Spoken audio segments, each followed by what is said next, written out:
Watch this shot closely. See anything unusual? That's a drone filming. But where is it? The propellers, the body, the gimbal, completely invisible. This isn't editing magic or some Hollywood trick. This is real footage, captured in one take, and I'm about to show you exactly how it's possible. For the past 3 weeks, I've been testing something that honestly shouldn't exist yet, the Antigravity A1, and I'm not exaggerating when I say this drone just made a decade of aerial filming techniques completely obsolete. But here's the thing, this video isn't just a review. By the end, you'll understand why even professional drone pilots with $10,000 setups are seriously considering switching to this. And stick around to the 8-minute mark because I'm going to show you a feature that literally lets you travel back in time to fix your mistakes. Yeah, you heard that right. I'm your name. And if you're serious about drone cinematography or just want to capture memories that'll make your friends say, "How did you do that?" You're in the right place. Let's get started. Okay, quick question before we dive in. And be honest with yourself. Have you ever captured drone footage, got home, reviewed it, and realized you were pointing the camera in completely the wrong direction? Maybe you were filming the boring parking lot instead of the stunning sunset behind you? Yeah, me too. About 100 times. And every single time you have to go back, set up again, drain more battery, and pray you get it right the second time. But what if I told you that problem is now completely solved? What if you could never ever make that mistake again? That's exactly what we're dealing with here. Alright, let me show you what's inside this box. But more importantly, why each piece matters to you as a filmmaker. Unboxing and first impressions. So I've got the Infinity Bundle here, which is the complete package. And I want to be upfront with you. There are cheaper options available, but after testing this extensively, I'm going to explain exactly why this particular bundle is worth the investment. Right off the bat, this shoulder bag is actually usable. I know that sounds like a low bar, but you'd be shocked how many drone companies give you these flimsy cases that fall apart after 2 trips. This one's properly padded, weatherproof, and I've been throwing it in my car trunk without worrying about it. Inside, there's a smaller hard case specifically for the drone itself. Now here's the first critical detail. This entire drone weighs 248 grams. Why does that specific number matter? Because in most countries, including the US and EU, anything under 250 grams doesn't require registration or licensing. You can literally buy this today, charge it tonight, and fly it tomorrow morning legally. No paperwork, no waiting periods, no bureaucracy. But here's what blows my mind. Despite being lighter than a smartphone, this thing has level 5 wind resistance, rated at 10.7 meters per second. I tested this on a day when regular mini drones were getting blown around like leaves, and the A1 just held position like it was insulted by the suggestion it couldn't handle wind. When you unfold it, the first thing you'll notice is these 2 sensors on the front. Combined with the bottom sensors, this gives you obstacle detection that'll automatically brake if something's in the way. It won't dodge around obstacles like those expensive DJI models, but honestly, for a drone this size and price point, I'll take it. But here's the real star of the show. These 360-degree cameras, one on top, one on bottom. This is the entire reason traditional drones are about to have a serious problem. These capture 8K resolution in a full sphere around the drone. And because of where they're positioned, the drone body literally disappears from your footage. Physics basically says that shouldn't work, but somehow it does. The engineering team that figured this out deserves a raise. Now, before I show you the goggles, which are absolutely insane, by the way, let me quickly address the elephant in the room. You're probably wondering about image quality. Because let's be real, 360 cameras traditionally look pretty rough, right? Lots of stitching errors, weird distortion, mediocre detail. So here's what I did. I put this drone head-to-head against a traditional 4K mini drone, same lighting conditions, same location. The results genuinely surprised me, and I'm going to show you that comparison in just a few minutes. But first, let me show you these goggles, because this is where things get properly wild. And real quick, if you're finding this helpful so far, just tap that like button. It genuinely helps more people discover this kind of in-depth content. Alright, the goggles.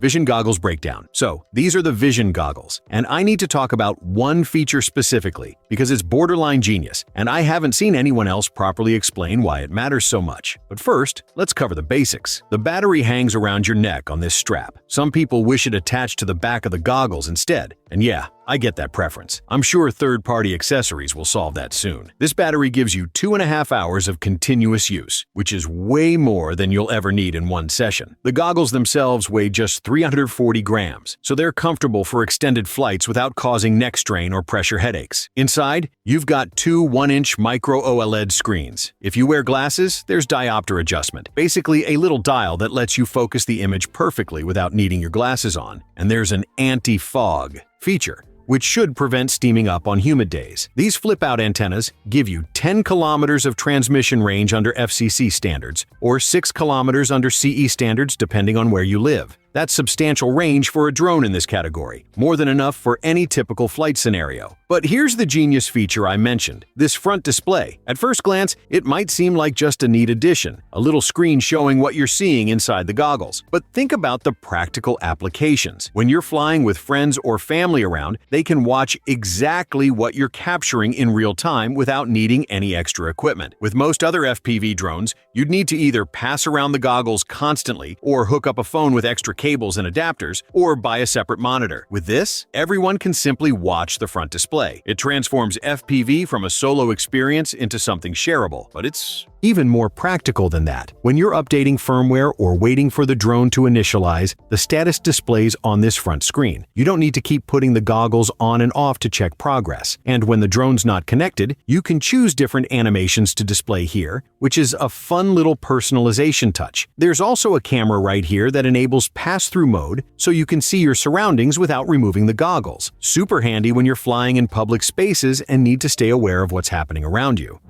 Technical specs. Alright, let's talk numbers, but only the ones that actually affect your footage. The camera sensor is 1 over 1.28 inches, which in practical terms means better low-light performance and more dynamic range than tiny sensors. You're shooting 8K 360-degree video at 30 frames per second. If you want slow motion, there's a 4K mode at 100 frames per second. Here's the catch though. When you're editing 360 footage, you're essentially cropping into that 8K sphere. So, depending on how much you zoom in, your final output resolution will vary. But in my testing, even when cropping significantly, the detail held up beautifully. Colors are saturated, dynamic range is impressive for this price point, and the image genuinely looks cinematic. There's also a 55-megapixel photo mode available, though it only shoots in JPEG format. No RAW option. For most users sharing to social media, JPEG is perfectly fine. But if you're a photographer who likes extensive post-processing, just be aware of that limitation. Battery life. This is the standard battery, keeps you under that 249-gram limit. Real-world flight time, you're looking at around 20 to 22 minutes per charge based on conditions. There's also a high-capacity battery available that bumps you up to around 39 minutes, but it does push you over the 250-gram threshold. So registration requirements apply. The Infinity Bundle includes this multi-charger that handles up to 3 batteries. 2 slide into the top, and there's a flip-out section for a third. There's a screen on the front showing charge percentage for each battery. Super convenient when you're planning a full day of shooting. Okay, I know I promised you something at the 8-minute mark that sounds impossible, fixing mistakes after you've already captured the footage. We're getting there in literally 1 minute. But right now, I need to show you the 4 fundamental reasons why 360 cameras on a drone change everything about aerial filming. And this isn't theory. I'm going to show you real examples from my testing. This is the stuff that made me rethink how I approach every single shot. Stay with me.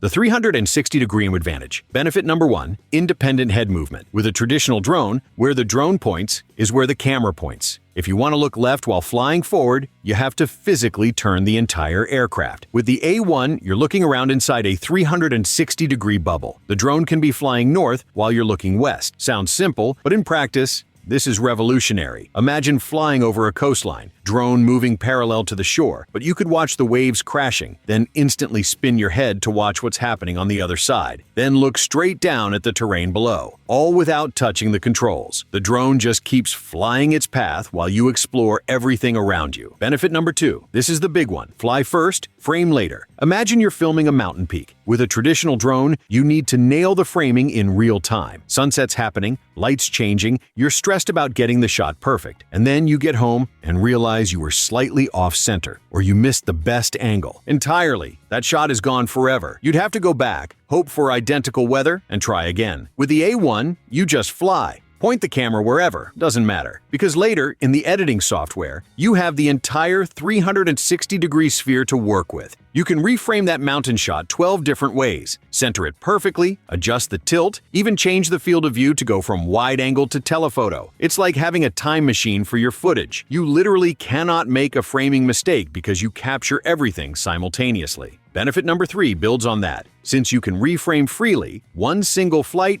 gives you multiple completely different shots. Picture flying around a lighthouse once. just one continuous orbit. But in editing, you could create 5 separate clips: a dramatic upward angle showcasing the height, a straight-on approach that feels cinematic, a bird's-eye view looking straight down at the base, a backward-facing shot showing the surroundings receding, and a tilted Dutch angle that adds tension. 5 different shots, 5 different moods, 1 flight. That's 5 times the content from the same battery usage. And benefit number 4, you can add keyframes between different angles and create these animated camera movements that look like professional FPV freestyle footage. Watch this. I'll start framed forward, add a keyframe, then spin the camera 180 degrees while tilting down, add another keyframe, then zoom in tight. The software smoothly animates between those keyframes, creating this flowing camera movement that would be impossible to fly manually. And here's the bonus. You can export the same flight horizontally for YouTube, vertically for Instagram Reels, and in square format for other platforms. One flight, every social media format covered. That alone is worth the price of admission if you're a content creator.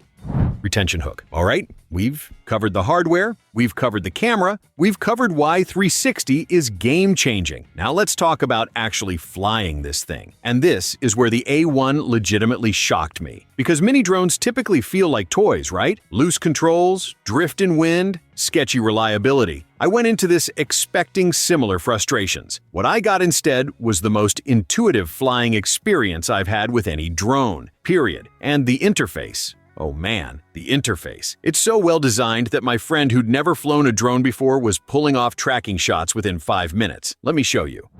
Flying experience and modes. This is the grip motion controller, and it operates completely differently from traditional dual-stick controllers. There's a learning curve, but it becomes intuitive pretty quickly. Here's how it works. Squeeze this trigger inward. The drone moves forward. Release it. The drone stops. It's that simple. You move the controller left, the drone goes left. Tilt it up, the drone ascends. It's gesture-based control that feels natural once you get the hang of it. You've got 2 control modes. Free motion mode separates your head movement from the drone's rotation. So when you tilt the controller left or right, the drone slides sideways without rotating. To spin the drone itself, you use this scroll wheel on top. This gives you precise control over rotation speed. The second mode is FPV mode. In this mode, tilting the controller actually rotates the drone, which can give you smoother, more flowing turns. You can switch between these modes depending on what type of shot you're going after. There's a speed toggle on the side. 3 modes total. Sport mode lets you reach speeds of 16 meters per second, which is legitimately fast for a mini drone. You've got a dedicated record button, takeoff and land buttons, and an emergency brake. That emergency brake instantly stops all movement and puts the drone into a hover. Useful if you misjudge distances or need to avoid something quickly. But the intelligent flight modes are where this becomes really accessible. Deep track is the tracking mode.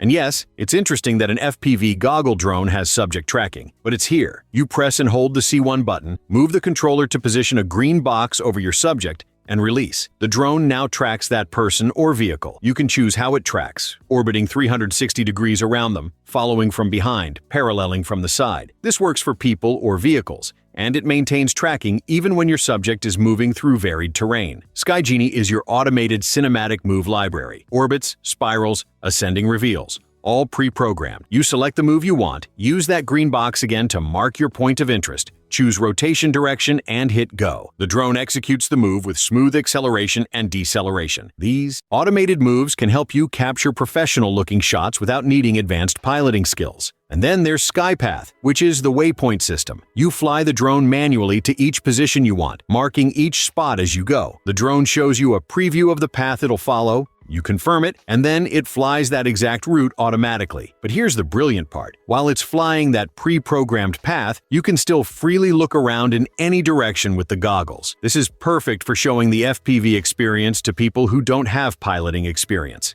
You program the route, hand over the goggles, hit go, and they get to look around freely while the drone handles all navigation safely. Removed fabricated nephew story. Honest drawbacks. All right, we need to talk about limitations, because no product is perfect. First, no flat color profile. If you're a professional colorist who needs log footage for maximum grading flexibility, you won't find it here. You do get manual controls for shutter speed and ISO, but the color science is baked in. For most people, this isn't an issue because the colors look great straight out of camera, but pros will notice. Second, low light performance is mediocre. Max ISO is 6,400, and footage gets noisy fast once the sun goes down. This isn't a nighttime drone. Golden hour? Beautiful. Twilight? Acceptable. Full dark? Don't bother. But honestly, most 360 cameras struggle in low light, so this isn't unexpected. Third, the obstacle avoidance only brakes. It doesn't bypass. So if you're flying toward a tree, it'll stop before hitting it, but it won't automatically route around it. You need to manually fly around obstacles. For this size and price category, that's a reasonable limitation. One positive note, if you damage a lens, which are exposed by design, you don't need to send the drone in for repair. The company sells replacement lens kits with a tool included. You can swap them at home in minutes. It's great when companies design products for repairability. Who it's for. So, after spending several weeks testing this drone in various conditions and scenarios, here's my honest verdict. The Antigravity A1 represents a really interesting entry point into creative aerial filming. If you've never owned a drone before but want cinematic footage, the combination of intuitive controls and 360 reframing makes it more forgiving than traditional drones. If you're a content creator who needs maximum output from your flights, the ability to reframe and create multiple shots from one flight is genuinely valuable. If you're curious about FPV flying but intimidated by manual controls and the risk of crashing, this gives you that immersive experience with safety features built in. Who is it not for? If you need professional-grade log footage for client work, look elsewhere. If you primarily fly at night, the low-light performance won't meet your needs. If you already own a high-end FPV drone and love the technical challenge of manual flying, this might feel too automated for your preferences. But for the target audience, people who want creative aerial footage without a steep learning curve, this offers a unique combination of 360 capture, intuitive controls, intelligent modes, and that front display goggle feature that makes sharing the experience easier than with other FPV drones. Call to action with urgency. Alright, here's what you need to know if you're interested. I've put a link in the description to where you can check out current pricing and bundle options. The Infinity Bundle I showed here is the one I recommend if you're serious about getting into this, because it includes those extra batteries, the multi-charger, and accessories that you'll absolutely want. There are cheaper bundles available. Check which one fits your needs. Now, if you found this deep dive valuable and it helped you make a decision, do me a favor, hit that like button. It legitimately helps YouTube show this video to more people who are researching this drone. And if you want more honest, in-depth reviews like this, where I actually test gear extensively instead of just reading specs off a website, hit that subscribe button. I've got a DJI comparison video coming next week and a full cinematic test of this drone in challenging environments dropping in 3 days. Drop your questions in the comments. I'm actively responding for the first 48 hours after upload. So if there's something I didn't cover, ask me. And if you're still on the fence, I've linked 2 other videos here. One is my comparison between this and a traditional mini drone, and the other is raw, unedited footage, so you can judge the image quality yourself without my commentary influencing you. This is the kind of technology that makes filmmaking more accessible, and I'm genuinely excited about that. The barrier to entry for capturing stunning aerial footage just dropped significantly. Alright, that's it from me. Thanks for sticking around to the end. Seriously, I appreciate it. Now get out there and capture something incredible. I'll see you in the next one.